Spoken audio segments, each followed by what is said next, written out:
Hello and welcome to this Scientific Principles video with Electraining. We're now going to learn about AC generation. That's the generating of electricity in the form of an alternating current. Now, we learnt in previous videos that we can generate an electromotive force or induce an electromotive force by moving a conductor within a magnetic field. And we also learned that it works the other way around. We can move the magnetic field through the conductor. It's relative movement between the two that counts. So the important thing is that the conductor will cut through the lines of flux, the magnetic flux, and in doing so it will induce an electromotive force in the conductor. And we know that if we were to connect that conductor into a circuit, then the electromotive force can cause current to flow in the circuit. But you know, generators in this country don't actually work by a linear motion, by moving the conductor in a straight line. They're actually rotating machines. And this diagram shows a very simplified generator as a rotating machine. So this time we've got a loop of conductor, and right down the middle there's a central pivot point, the spindle.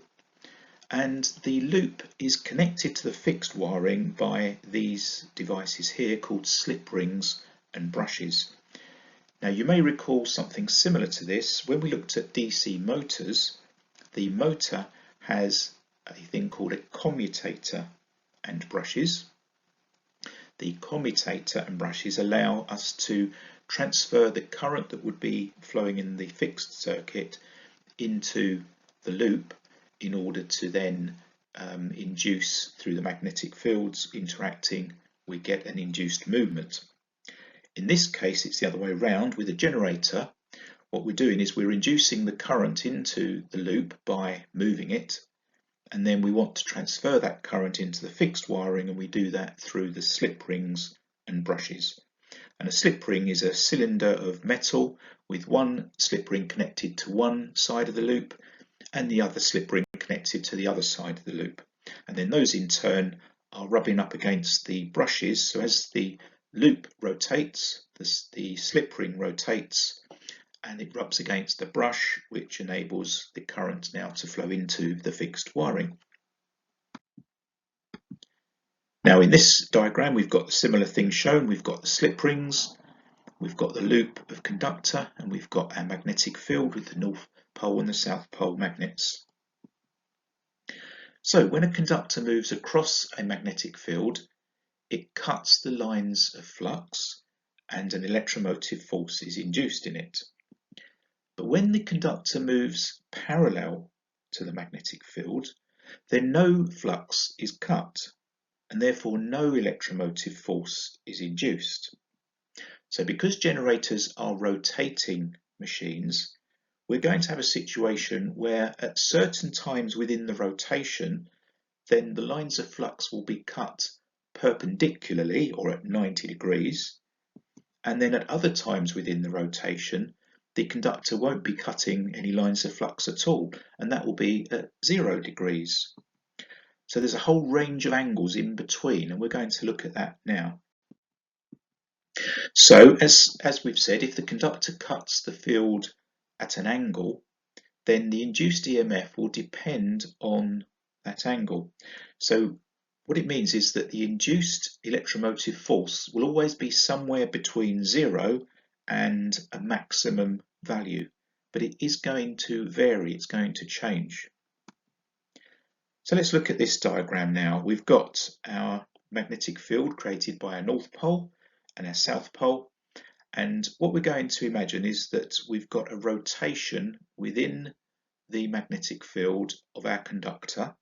So it's going to rotate around. And at position A, we've got a situation where the conductor will be moving relative to the magnetic lines of flux. It's moving parallel. If you imagine where my pointer is just underneath the A, as the rotation occurs, I'm just going to freeze at that point just there. The conductor is moving upwards and it's moving parallel to the lines of magnetic flux. And we're going to refer to this point as 0 degrees. And at 0 degrees, the conductor is not cutting any lines of flux, it's moving parallel to them.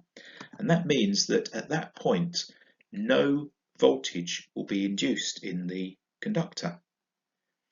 On the other hand, if we just jump round to 90 degrees, at that point in the rotation, the conductor is cutting the lines of flux perpendicularly, or at 90 degrees. Again, if I move my pointer around, and when we get to that point there, if I just freeze for a moment, you can see that at that moment in time, the conductor is moving from right to left.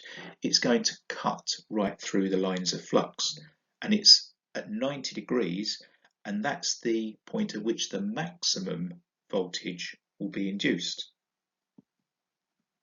We can also see, as we look at our rotation, that at 180 degrees, the movement, again, if I was to just freeze frame at that point, the movement is going straight down, and it would be parallel to the lines of flux again.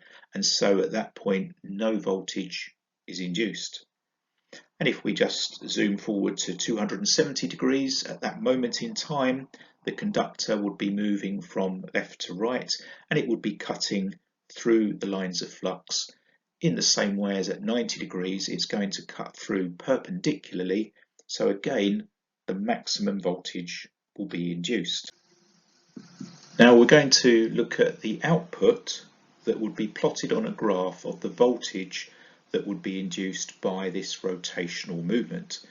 So as we've said, the conductor will rotate within the magnetic field, and at point A there's no voltage induced because it's moving parallel, the conductor's moving parallel to the lines of flux, and that's plotted there on the graph.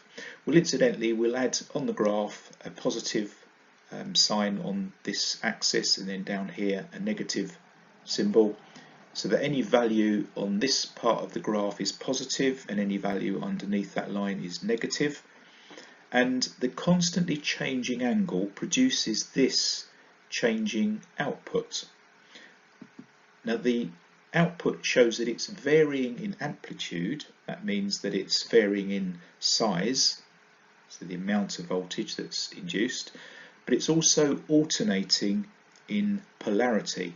Polarity is just the positive and negative, and so it's alternating between an output on the positive side and on the negative side, and that's just a reflection of the fact that the output, the voltage, is changing direction. In one moment it's in the direction that we call positive, and then in the opposite direction we're going to refer to that as negative.